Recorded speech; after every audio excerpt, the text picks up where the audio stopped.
Bu yilgi chempionatni oldingi yilga qaraganda farqi nimada bo'ldi? Farqi shundaki, sportchilarning saviyasi juda ham baland. Sababi hozir mana ko'ryapsa, karate olimpiada video almasiga turga kelgan.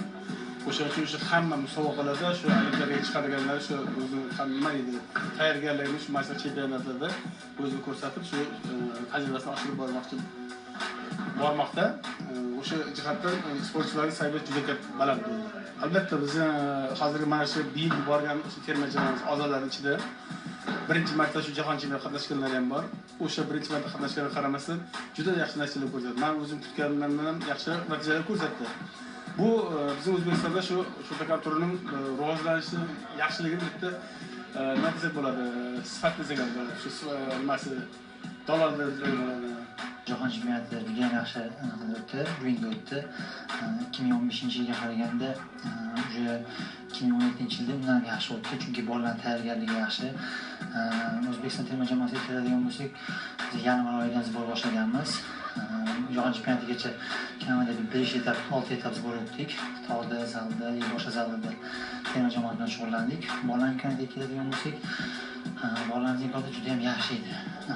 Shunga qaramay 2015-yilda tushgan bolalar o'sha bizning bolalarga jiddiy tayyorgarlik qilib kelgan.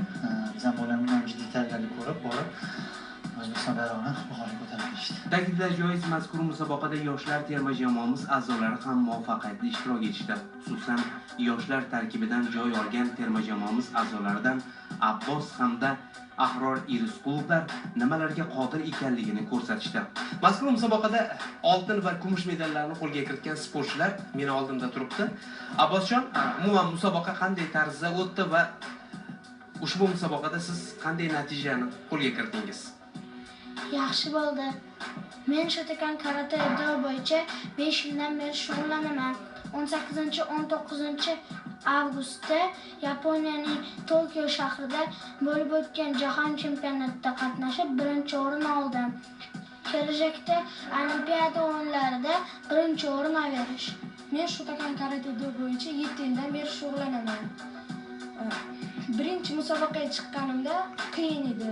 Lekin unga qaramasdan men trenirovka qilib, jahon chempionatlariga chiqib, birinchi o'rinlar olyapman.